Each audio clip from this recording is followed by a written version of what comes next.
যে মরা নদী খোয়াই নদীরে জীবিত করার জন্য কষ্ট করে যাচ্ছি প্রায় 100-র উপরে, 100 দিনের উপরে হয়ে গেছে। আমি যে বলতাম যে ঘাম কখনো প্রতারণা করে না, ঘাম দিয়ে যারা গোসল করে তারা ইতিহাস বদলায়। আমি আমার এলাকার ইতিহাস বদলানোর জন্য যা যা করা লাগে করতেছি। আমাদের এই 100তম দিন পার হয়ে আমাদের এই কুদায়ের কাজ চলতেছে, ময়লা পরিষ্কারের কাজ চলতেছে। আজকে আরেকটা সুখবর আপনাদেরকে দিতে চাই।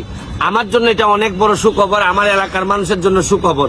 আমাদের এলজিডি থেকে প্রজেক্ট ডিরেক্টর তিনি আসছেন এটা দেখতে, ডিজাইনার সহ নিয়ে আসছেন যে এইটারে কি করা যায়।